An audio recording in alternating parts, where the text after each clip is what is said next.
Welcome, everyone, to Beyond the Crucible, the podcast that dares to talk about setback and failure, but not so we can commiserate. It's so we can elevate. I'm Gary Schneeberger, the co-host of the show, and our mission today is to offer you the hope that your crucible experiences, those tragedies and challenges you faced or are facing right now, don't define you. They refine you. They did not happen to you. They happened for you. And no one I know knows that better than the founder of Beyond the Crucible, the host of this show, and my friend, Warwick Fairfax. Warwick, we're kicking off a very special series of shows today that I know you're pretty excited about, right? Absolutely. And the reason that we're both excited is that for the next 8 weeks, we will be joined on this fascinating exploration of our trials to triumphs self-assessment by a good friend to both of us. She is Cheryl Farr. Cheryl, welcome inside the cauldron that is Beyond the Crucible. Thank you, Gary and Warwick. Thanks for welcoming me. I feel like I know the show so well, but it'll be my first time here with you.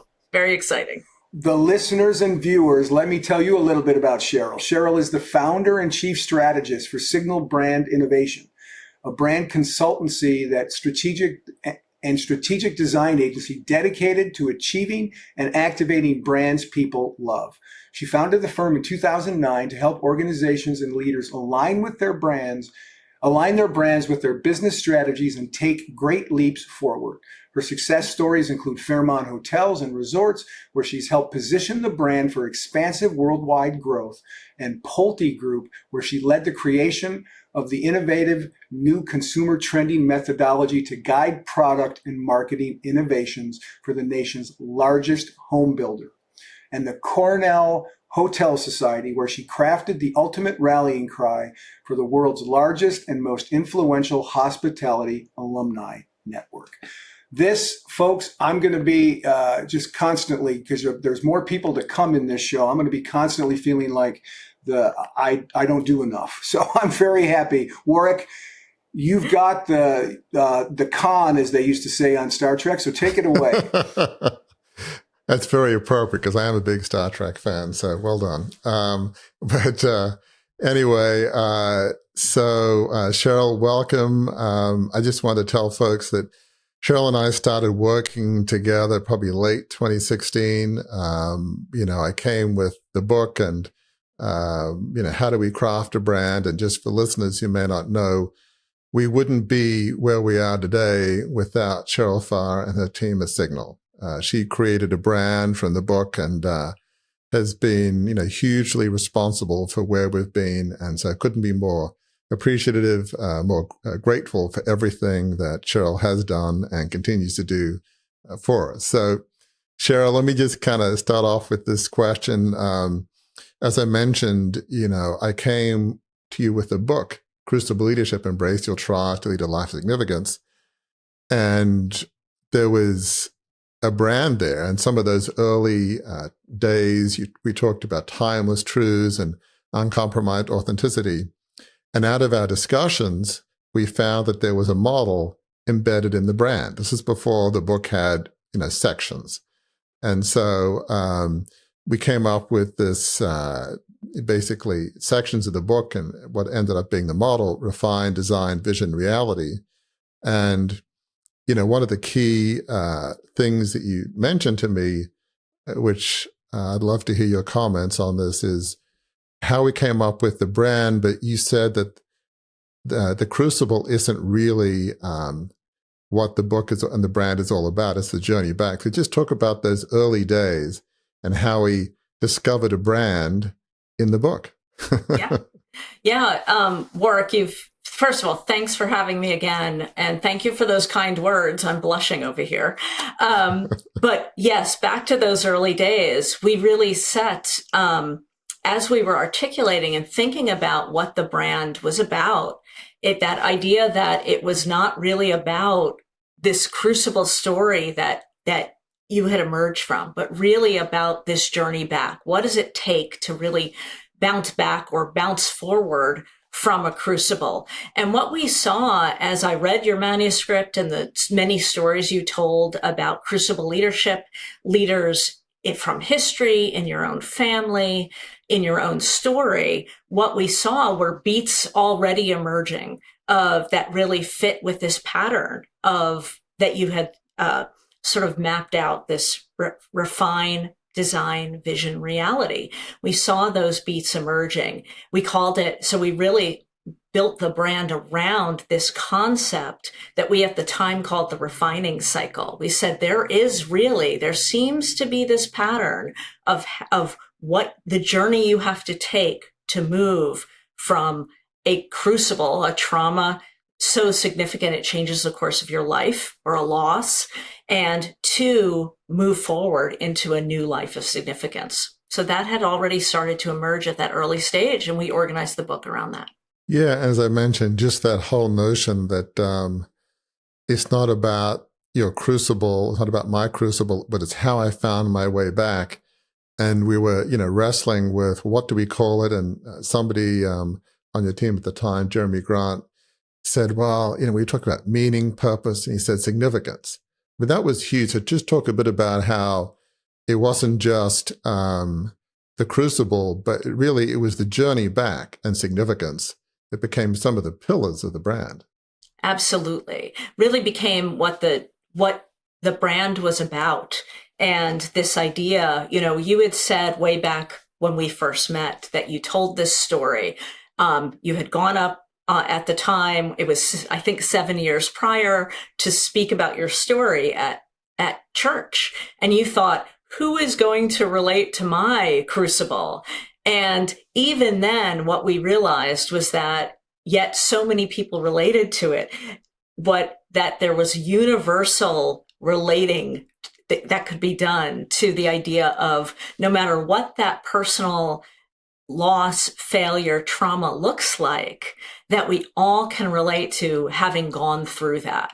And so what if that was relatable, but there was actually a relatable path from that crucible toward setting a new vision for life, toward turning that vision into reality. And that was such an exciting idea. And I think really drove the purpose of the brand, was to really show people that there's always hope. There's always a way forward. As you like to say, Warwick, your worst day doesn't have to define you. Absolutely. And that is one of the things I do say the most and believe the most, that, we're dealers in hope, and your worst day doesn't have to define you. We can't always choose to change what happened to us, especially in with physical crucibles, but we can change how we react to it. That really gets into sort of the next step. I think it was about a couple of years into it. And you said to me, we have this model, refine, design, vision, reality. But, you wanted to really test the validity of that. Does it vary with demographics? And you mentioned just folks that you knew very well, David and Heather, that we're going to bring in a moment from Dark Horse Insights. And you said, you wanted it to be statistically valid, not one of these kind of, are you a beaver, an otter, a giraffe, or, it's a fun thing to do. It's not, it's fun, it's clever, it's witty, it's not statistically valid, but it's cool. Okay, great. Well, we're not against cool, but we want statistically valid, And I think we have both. Well, you can't have both. So just talk a bit about what your thoughts were at the time of, why do a study and what was your objective? Well, our objective really was to understand how people experience crucibles and their aftermath, and to really understand if these beats we were even seeing early in the brand of how people process crucibles and emerge from crucible moments, what does that really look like for people across walks of life? And so we wanted to actually do an assessment that would engage our audience, that would learn from people. But we didn't want it to be a Facebook quiz, right? As you said, we wanted to be, I really felt very strongly that we wanted to collect a set of data that would really help us understand if this journey that we saw as again, just only beginning to emerge in the story, this journey that we saw, was it valid? Was it real? Did it actually relate to, was it just something we saw as a hypothesis? Could we really prove it out? And that's really what we set about to do. So both to an assessment tool that would be really valuable for people and give them an output that they would value, and also data we could collect to learn about how people experience crucibles. So I brought in David and Heather Lucas, principals at the market research firm Dark Horse Insight. I'll tell you a little bit about David and Heather, who will be joining us for the next few minutes. David is a veteran market research consultant and strategist. His expertise lies in delivering actionable, goal-aligned insights for product, brand, and marketing initiatives. He and I have worked together for many years. I have also worked for a long time with his lovely wife, Heather, who is also a veteran market research leader with really a particular skill for orchestrating the perfect mix of expertise, resources, and partners to get really actionable insights without breaking the bank, but insights that you can take to the bank. And so they were a no-brainer to bring in and to help us to undertake this study. So welcome, David and Heather, to Beyond the Crucible. Thanks for having us. Wonderful to be here. Yeah. So, David and Heather, it was wonderful to have you involved because you have so much expertise in doing studies and, making sure that they're rigorous and statistically valid. And obviously you understand things about that I certainly don't, about, the math and how to make sure it really is valid. But just talk a bit about how you built the assessment and what excited you about, building that assessment, and as well as what excited you about what the assessment takers would get to know about themselves. So just talk about those early days and, how did you build it and what excited you about the prospect of building this assessment? Yeah. Well, it was really exciting to get to build something with a new sort of taxonomy for understanding a part of the human experience, and to be able to take that and get to try to look at those sort of hidden ideas. Latent constructs is the term in research. Basically, things you can't measure directly. Like I can measure how tall I am, but you can't measure how strong I am without sort of triangulating some other data points. And so, yeah, what we did essentially is we took that model that came out of your experience and out of that book, and we went deep into literature. We went deep into the academic literature to look at what have other people tried to measure on each of these axes, and so we spent quite a bit of time. We read quite a bit of really nerdy things. Ultimately, actually leading to there is an assessment attached article that or kind of journal article that came out of that process. For those of you who are interested, called Assessing Self-Understanding and Its Relationship to One's Sense and Pursuit of Purpose, as well as Modulating Effects of Reacting to Prior Pain.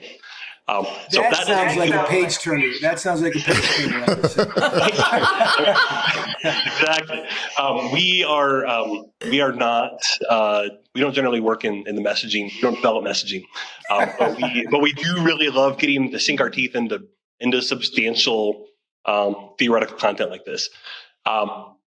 So we, Heather will tell you a little bit about kind of the process, but ultimately that literature review yielded a set of theoretical assessment prompts that were not yet an instrument. So I guess you want to talk about how we got from theoretical constructs to instrument. Be great. So from that literature review, the construct of vision, we teased out different measures or aspects of that. So vision, there might be an aspect of aspiration underneath that, of purpose, passion, of intentionality.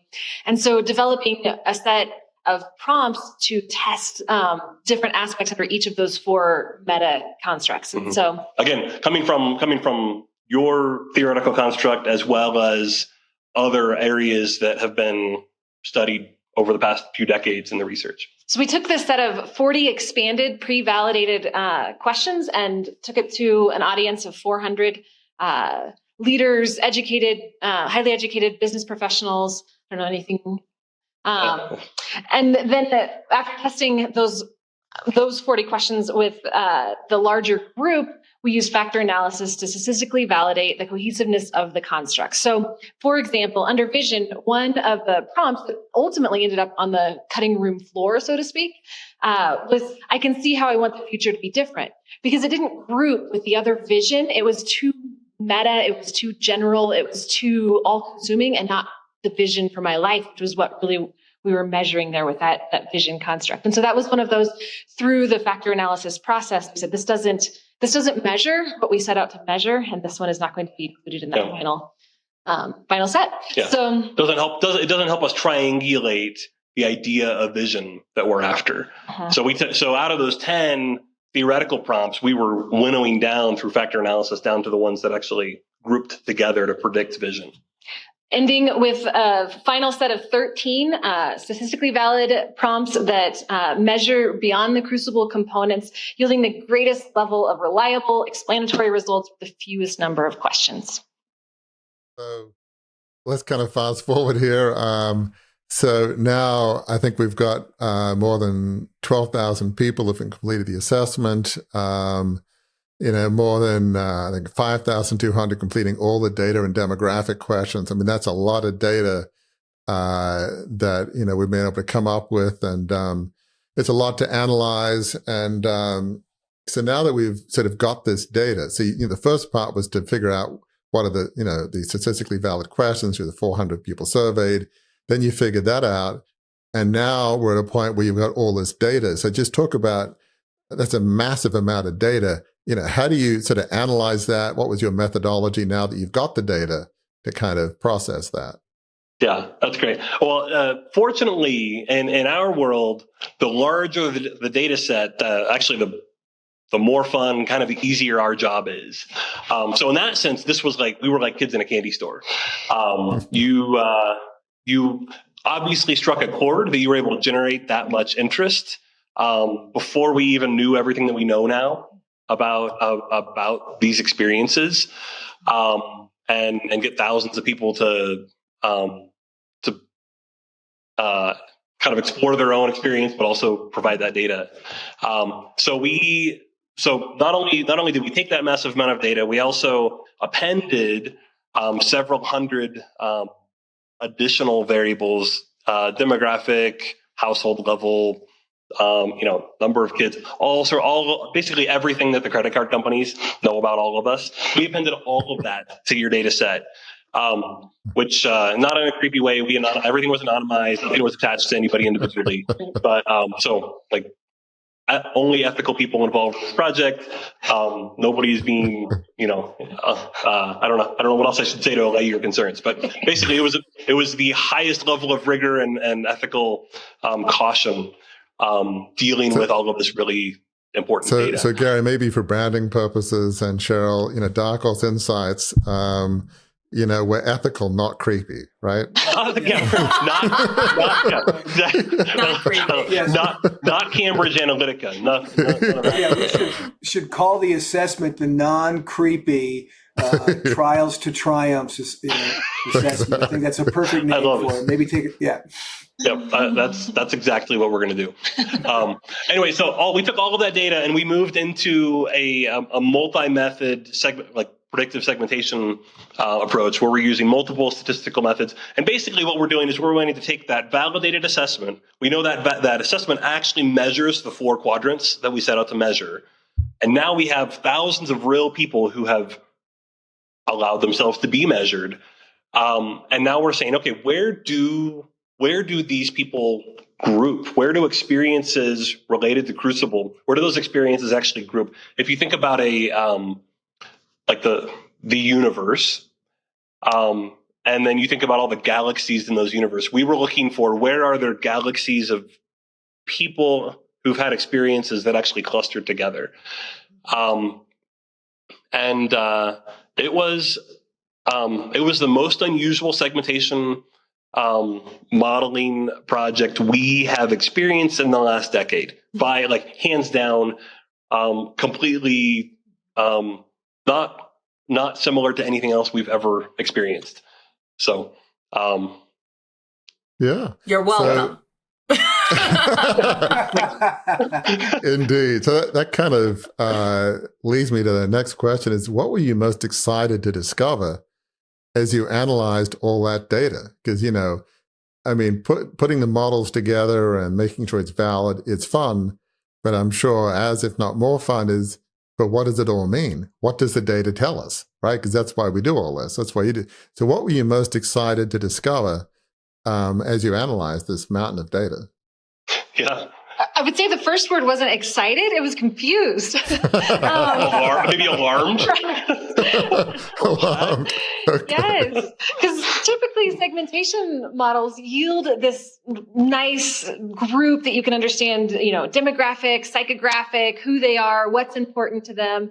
And we were not seeing anything emerge from the segmentation exploration that looked anything like that. So we just, you know, correlation is a very low bar, but we were just running like simple, like what are the correlations between the different beyond the crucible constructs and all that we know that people have shared about themselves, that all of these demographic variables that we know. And there were no significant correlations between any of the demographic variables that we knew and any of the beyond the crucible constructs, which at first we're like, what in the world is going on here? Like, what's broken? Right. But ultimately, that confusion led to a deep sense of excitement, because what we were seeing from these real world responses is that it's not about your zip code. It's not about your marital status. It's not about your religious affiliation or any other label, anything else about a person. Beyond the crucible and moving beyond the crucible is 100% a product of how you see yourself and your place in the world. Where you come from is not what determines moving beyond the crucible. How you respond to it is what matters. Yeah. I want to put a pin in the discussion right now, because maybe there are people who are viewing and listening like me who maybe don't understand every word that you just said over this, but the import of it is very important. And I just want to pull that out again for people so they hear it, because you guys have touched on it, and certainly Cheryl and Warwick have touched on it, but I just want to sort of wrap the bow up a little bit and say all of this information that David and Heather have been sharing has helped us, and that's what we're going to talk about now as we move on, has helped us understand how people move beyond their crucibles, and it's helped us be able to create an assessment that will allow you to pinpoint the GPS coordinates of where you are on your journey back, and they're unique to you. So that's the reason that we're having, I mean, all of this robust data is extremely interesting, but there's an extremely applicable segment to it that allows us, and you're going to hear about it as we go forward. So, Warwick, I just wanted to set that up as a way to encourage folks to please don't think this is too much. Yeah, don't think this is too much for you to grasp, folks, because once you grasp some of this stuff, we're going to give you some information that's really going to help you, right, Warwick? Absolutely. And, you know, one of the things that you were able to do with the data is put them into 6 segments. Now, they're not 6 demographic segments, as you said, because the data, you know, doesn't correlate with demographics. But those 6 segments are pretty interesting. So talk about, you know, what those 6 segments are that emerge from the data. Yeah. Well, so as you say, there was no connection whatsoever to any of the, you know, from like we had so many variables. We no connection between any of them. We also didn't assume 6 segments. The data, we really came to this not knowing anything, and we said, let's let the data tell us what is here. And the data said, number one, there's no connection to any demographic. Like you could have any response to Crucible, no matter who you are, where you come from, how old you are, you could have any response to it. And the data also suggested there are 6 different pathways. So we didn't start out assuming there would be 6. The data actually highlighted 6 different pathways at a predictive level that surprised us, and they all hinged around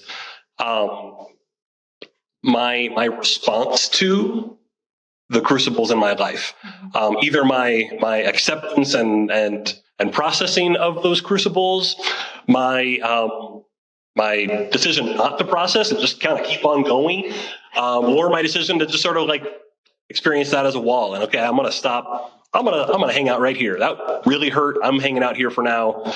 And so those segments, we really sort of handed those segments off to you all, and we didn't offer sort of the pathway for how they intersect together. We just said these are 6 ways people respond. Is that fair, Cheryl? Anything you would add to that? I think that's right. I think that's right. David, tell us a little bit more about what the factors were. The way I see it is there's how did you respond to your crucible? How are you still responding to that crucible? And then are you able to see a vision for your life and respond to that vision? Is that a fair way to say it? Absolutely. Yeah. Ultimately, your response to a new vision and your ability to anchor that new vision in actual reality. Those are sort of the X factors beyond just having had a crucible. So, Cheryl, do you want to just briefly touch on what those 6 are? Just because people are wondering, what are these 6 segments? Or those are secret, right? We're not trying to tell you. No, we want to tell people about them. They're not creepy, but they're secret. Yes, they're secret. Yeah. Yeah, so let's talk about those for a minute. Interestingly, and I'd like David and Heather to talk about this for a second.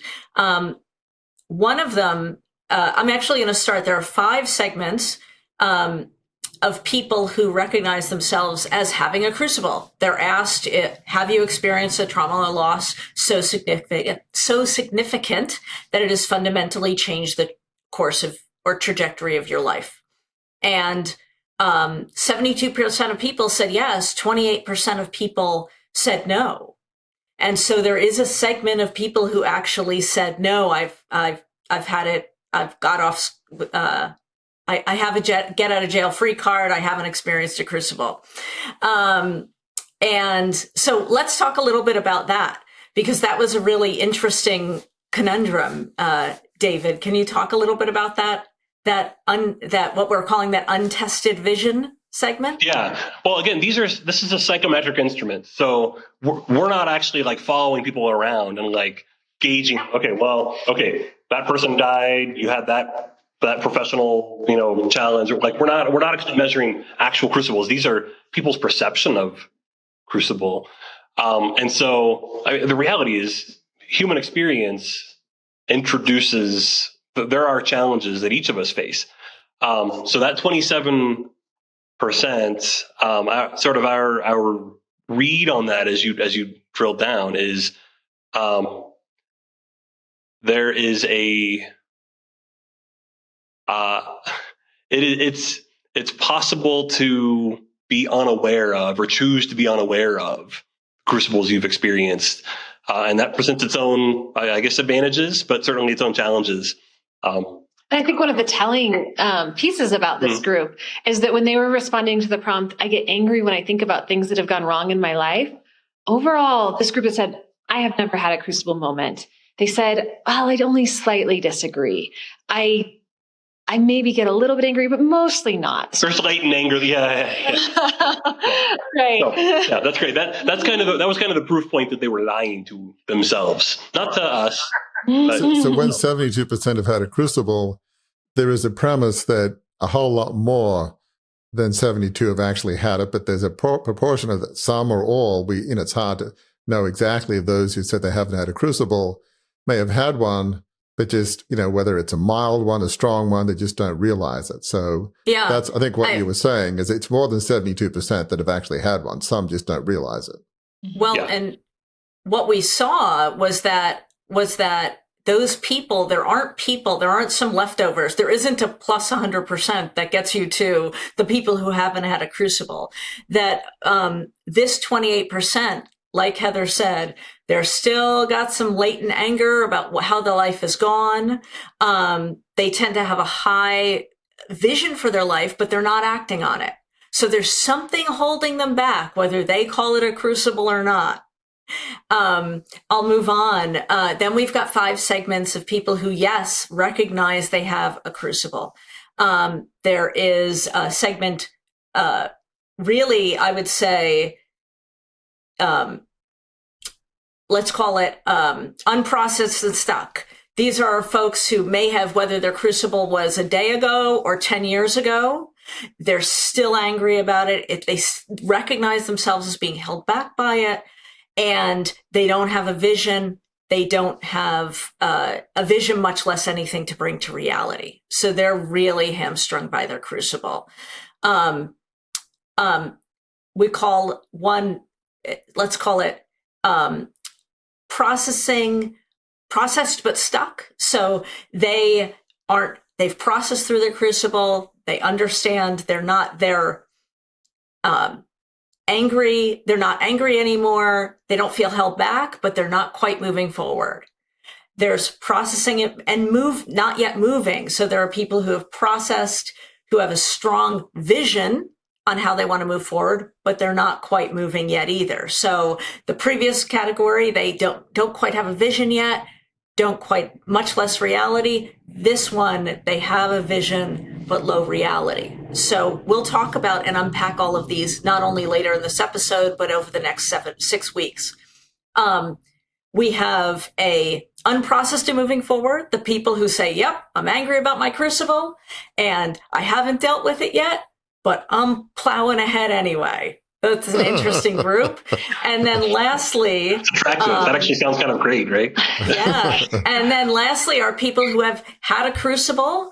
They're over it. They've learned how to get beyond it, and they have a strong vision for their life, and they're acting on the vision. That's where we all want to be, right? And so we'll talk more about how to get there over time. So just before we let you go, is there anything else, Dave and Heather, you'd like us to know about the data, or, the Beyond the Crucible Trials to Triumph assessment and, the data that's emerged from it? Any sort of closing thoughts, if you will? Yeah. A couple of things that are interesting to me that I thought I'd mention. Number one, just big picture, assessments like this that help you self-locate they're incredibly helpful, powerful tools. There are a lot of them out there that are not validated, and honestly, they can be a little bit dangerous. They can tell you things that have the aura of validity that can actually make you or like prompt you to believe things that are not true about yourself. This is not one of those. So you can feel safe that this is actually going to lead to revelation. You can act on, you can respond to.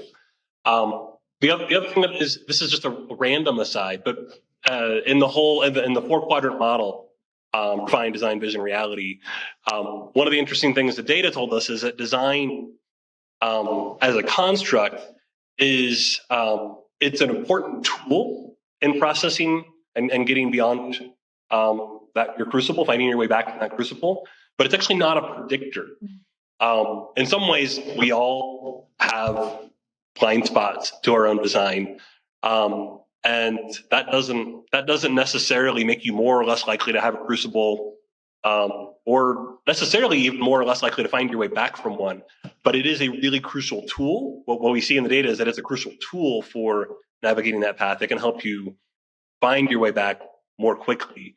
Thank you so much. And the results that you gave us from this assessment were just which we'll unpack over the next weeks, were sort of mind-blowing. As you said, the fact that irrespective of demographic, nationality, certainly anecdotally, which we'll talk about, even irrespective of type of crucible, that your path back is the same. Obviously, we'll talk a little bit after you go, but there's the quantitative part and there's the kind of unofficial qualitative part with, more than 120 guests. And the two align, which one would hope that it would, and they do. So, but anyway, thank you so much, and really appreciate your time. And yeah, thanks a lot. Thanks for letting us be a part. This is really important work, helping people understand themselves and chart path forward. So it's been a joy and a privilege to get to be a part. Absolutely. Yeah. So Cheryl, I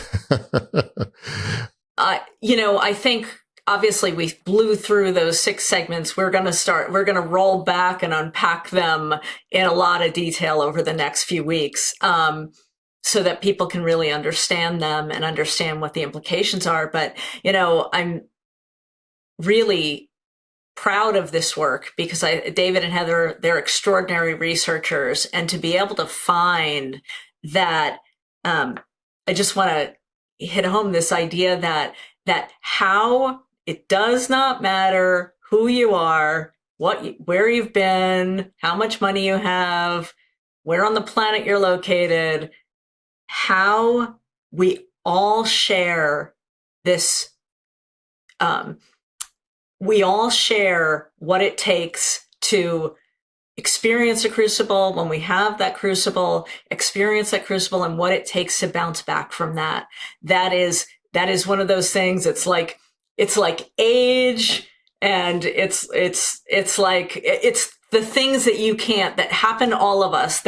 You can't escape, age. You can't escape anything. You can't escape the journey forward, how to bounce forward. I think that's really exciting. We all have to follow the same beats in order to really move from what we call our trials and turn those into triumphs, really what I like to call bouncing forward.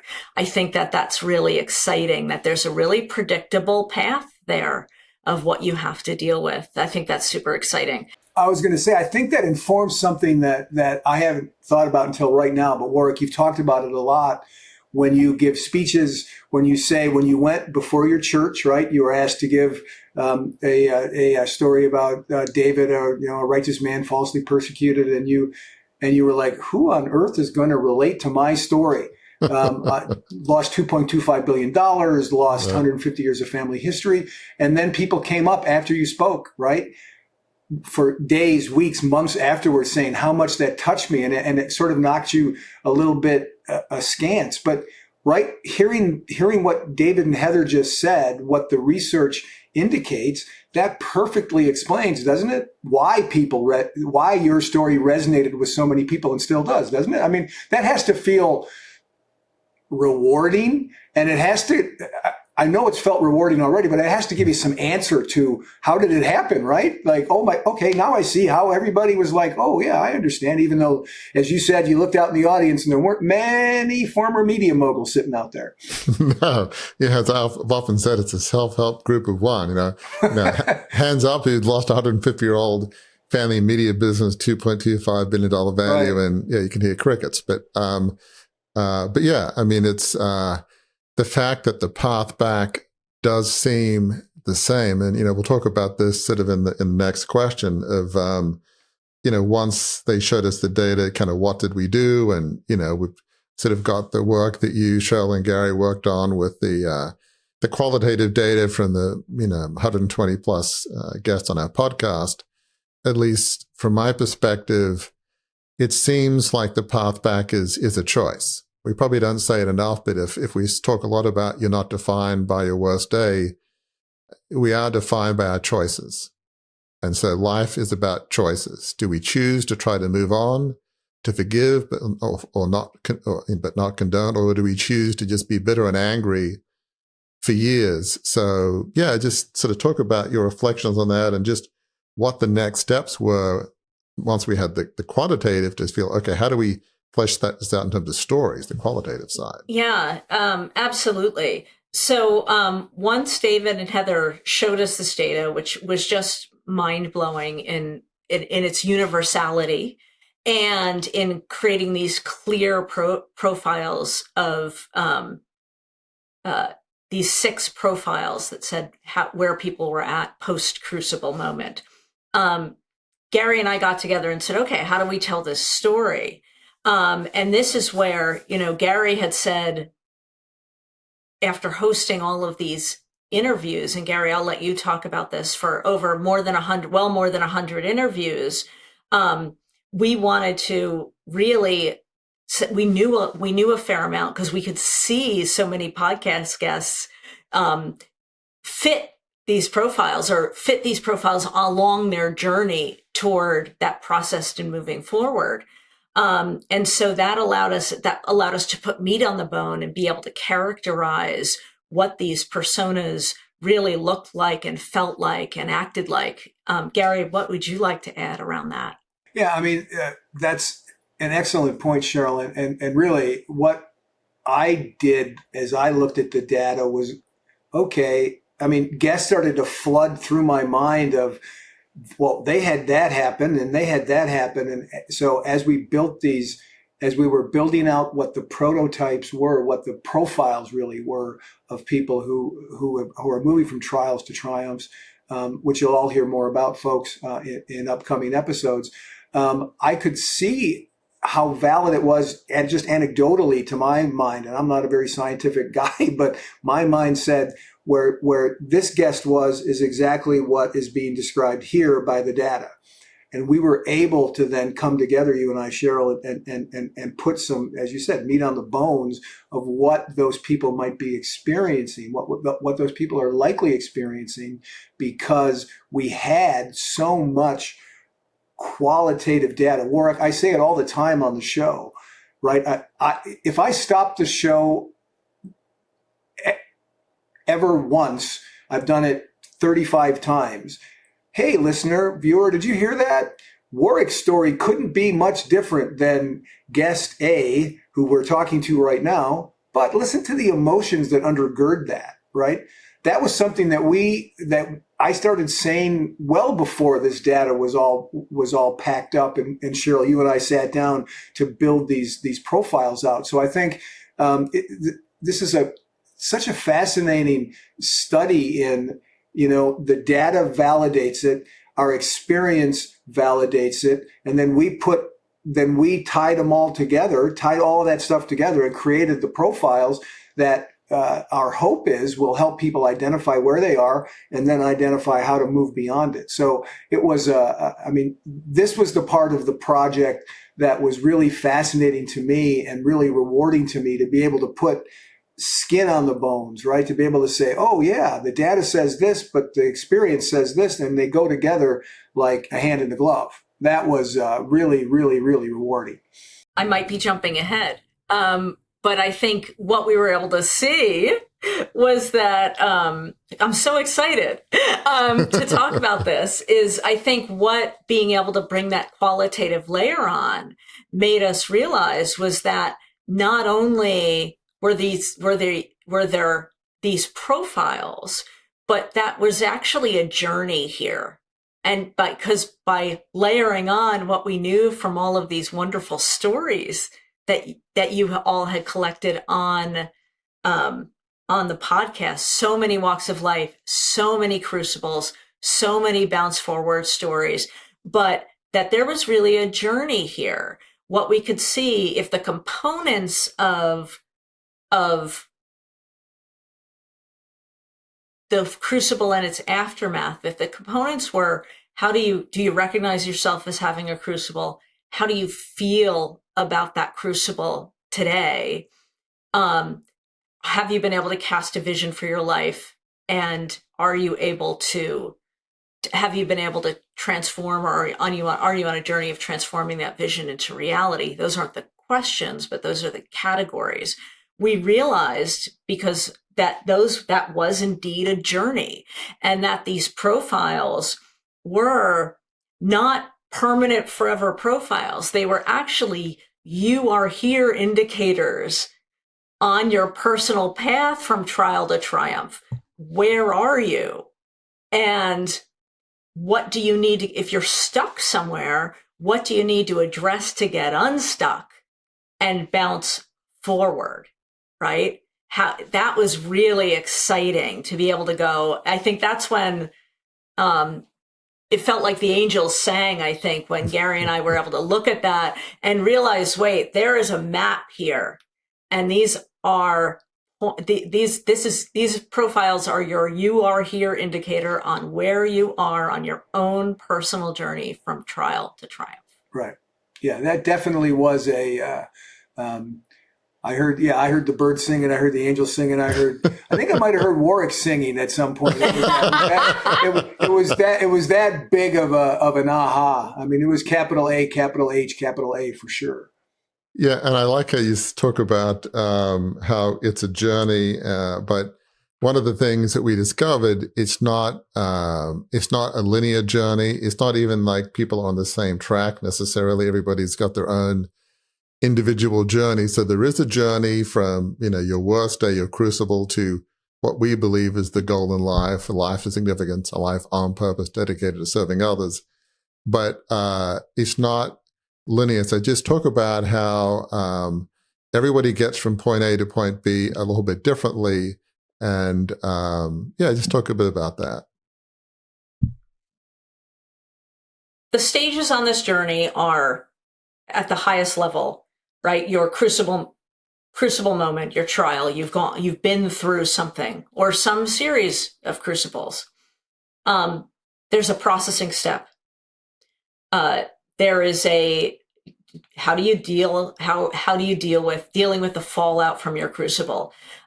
It's really important to know that we all have to deal, and that doesn't happen. You can't wake up the next day from a crucible moment, even if it's a minor one. You might not be ready to move forward, right? You may need time, and some people need a short time, some people need a longer time, but that processing step is really critical. Only once we've processed can we then cast a new vision for life and then turn that vision into reality. And yes, there are 6 predictable you are here starting points on that journey, which these profiles indicate.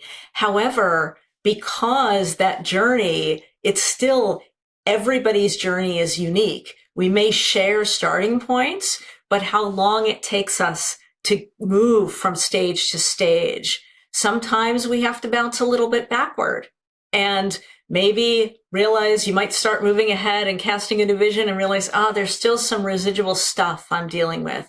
Or you may have to take multiple steps you may have to take a few tries at casting that new vision for life.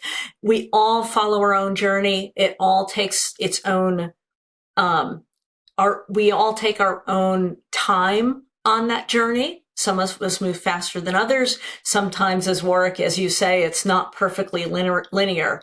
The goal may be the same. We may share a collection of 6 starting points, but our journeys are unique to each one of us. That is, I think, really important. I think the other thing that's really important, David and Heather alluded to this, is that, design is a huge part of our process, in that as we think about work, you talk about how important it is about how you are designed and what role that plays, understanding how you are designed. And David said this really well. That's not a predictor. It's not on the map. It doesn't give you a get out of jail free card to be able to skip over certain parts of the journey. If no matter how well or poorly understand how you're designed, that when you take the assessment, you still have to pass through these same gates. You still have to process. You still have to envision. You still have to turn that vision into reality. How you're designed, understanding how you're designed may help you move through those gates a little bit more quickly, or may help you cast a vision a little bit more on point, or whatever that looks like. So it's a tool to help you move along that journey. It's not a point on the journey.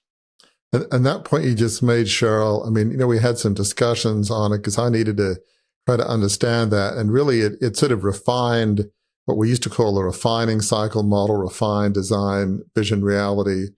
And I guess what it indicates is there are certain things that everybody has to go through. You've got to learn the lessons of your crucible. There's an aspect of forgiveness, which we always say doesn't mean condoning. It could be forgiving yourself, forgiving others. That's making meaning out of the pain. For many of our guests, if not most, okay, maybe there's a vision that comes out of the ashes of my crucible. So there are certain steps that everybody has to go through, process. an element of forgiveness, finding a life-affirming vision that helps others. But yeah, in of itself, you know, if you're in the pit of your worst day and you understand how you're designed, that doesn't really help you process the crucible. You know, it's helpful in a general sense, but it's not helpful getting out of the pit of despair and anguish. And as we kind of begin to close, just as you look back, Cheryl and Gary, over kind of everything we've been through in the assessment, the quantitative and the qualitative, are there any sort of overview thoughts about, you know, what does all this mean? In particular, what does this mean for our listeners and those who have taken the assessment? Well, one of the things I think is really exciting about the assessment is none of these profiles are, the Trials to Triumphs roadmap is a judgment-free zone, right? None of these are judgments about where you are. They're actually, they're intended to be shining lights, right? To help us really self-assess, where are we? If we're feeling held back in some way, we want to understand where we're at. They actually illuminate not only where we're at, right? To see ourselves on this map and understand, what do we have to deal with as we, in order, what do we have to face? What do we have to confront? What do we have to ask ourselves? And in order to move forward toward a life of significance and fulfillment.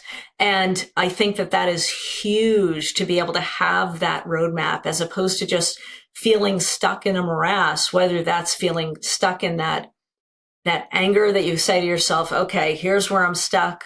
I'm still dealing with my crucible. I'm going to have to recognize that I've got to face it, and I've got to work through these emotions, and then I'll be able to deal with what comes next. But until I do that, or whether it's, you know, I have a low vision and I really have to do the work to cast a sharper vision for the future. And that's where I need to do the work.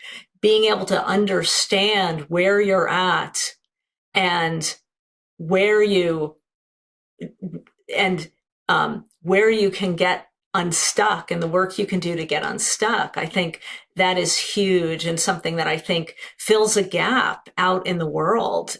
David said it earlier, that there's no other work like this out there. They did a huge academic study, and no one's really taken on this question of, how do you bounce back from your crucible, from a crucible moment or a trauma or loss that has fundamentally changed the direction of your life. I think number two is, keep in mind that crucible, it doesn't have to be, it's not always big and horrible and gut-wrenching. Sometimes it can be, you know,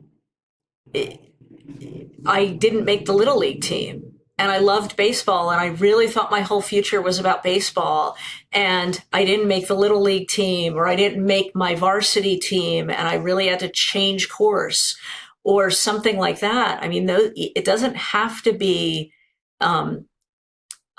life and death in order to be a crucible moment that fundamentally changes the trajectory of our lives, and leave residual emotion and make us have to step back and reset. That it can be those moments that are not death-defying, that can still have traumatic impact on the life journey that we're on at that moment, and still need to be wrestled with. Yeah, I mean, I would just add to the excellent things that Cheryl said, is that, you know, the data is great, but remember this, folks, that the three people who are talking here have had their own crucible. So in addition to being informed by the data, being informed by the stories we've had on the podcast, we're also informed by our own experiences. And remember, that's what led Warwick to start Beyond the Crucible, was his own experience of what he had gone through. So as you know, we're going to turn the page for the rest of this series, and we're going to get into what are those profiles that Cheryl and I came up with, that is supported by both the data and supported by some of the podcast guests we've had. So the quantitative and the qualitative data.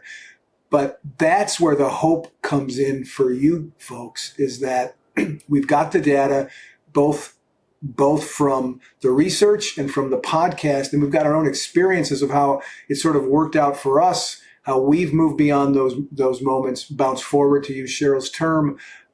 So that's going to be this. We're just getting started here, folks. This is, Warwick says all the time on the podcast with guests, he begins with the backstory, the origin story. And what you're hearing here really is the origin story of the assessment, the origin story of the research, the origin story of the profiles that come out of the assessment. And we're going to spend time over the next several weeks unpacking all of that. And I think that's where the rubber is going to meet the road. And I'll throw a hint out there, not rubber of tires necessarily, the rubber of your shoes will meet the road, right? I think it's a fair thing to say. Stay tuned to see exactly what that means. Warwick, you have, as always, the opportunity for the last word. So, how would you sum up this whole discussion that we've had today? As I think back to the assessment, all the amazing work that you, Cheryl, Gary, David, and Heather have done, it kind of gives me hope in the sense that it's just amazing to me that irrespective of the type of crucible, your race, gender, nationality, background, that the path back is the same. We often hear that phrase, there's more that unites us than divides us, and we live in a very divided world, country. The fact that there is really unity here, that the path back is really a choice, irrespective of background, crucible, demographic. And the fact that, not just from the quantitative, but certainly from the qualitative, that there is hope. The men and women on our podcast have gone through just unspeakable horrors and terrible experiences, and you think, how in the world is it possible to bounce back? You think, surely not this one, surely not this person. It's just not possible. But yet they did. And it's like, it feels like a miracle. It feels like it just doesn't make sense. But yet they have. And so this model and the work that we've done, I think, shows that there is a path back from your worst day. It doesn't have to define you. The quantitative, the qualitative evidence point to that. And so that's what we're about here at Beyond the Crucible. We do want to give you hope. We can't change the circumstances of what you went through, but we can give you a hope, path, and a tool to bounce back. That's why this assessment is called the Trials to Triumph. We do want everybody to triumph in the way, obviously, we define it as, life-affirming vision, life of significance, life on purpose, serving others. So yeah, to me, the bottom line is this assessment and the work we've done, it gives people a path forward. It gives people hope. And that's, to me, what's so exciting about the work that we've all done and the work we're doing. So folks, are you also excited about what you've heard here? We hope you are. And if you are, we would love for you will love to do it. Head over to beyondthecrucible.com and take the free self-assessment. You heard me right. It's free. It's not 2,000 questions. It's a few questions that will help you pinpoint, to Cheryl's point earlier, where are you, the you are here point on this map of how you will uniquely be able to bounce forward from your crucible. So again, beyondthecrucible.com, very prominently there, you will find the free self-assessment. Take it. You'll get your profile back, and then you'll be in a great space as we take the next several weeks to unpack what all those profiles are and how you can leverage those things and the things that we're going to talk about to help you move beyond your crucible. So until the next time we're together, remember this. We understand how difficult your crucible experiences are. All three of us have had them. So we know. You've heard, well, Cheryl hasn't talked about it yet, but we're going to get her on as a guest one of these days, Warwick. Warwick and I have talked about ours ad nauseum to you guys, but we've all had them. We've all learned lessons from them. We've all found ourselves at one time or another, here's our you are here point on the map, and we're still moving forward. That's where you can be too. So until the next time, where we get into the details of what those profiles are, we'll see you then. If you enjoyed this episode, learned something from it, we invite you to engage more deeply with those of us at Beyond the Crucible. Visit our website, beyondthecrucible.com, to explore a plethora of offerings to help you transform what's been broken into breakthrough. A great place to start? Our free online assessment, which will help you pinpoint where you are on your journey beyond your crucible and to chart a course forward. See you next week.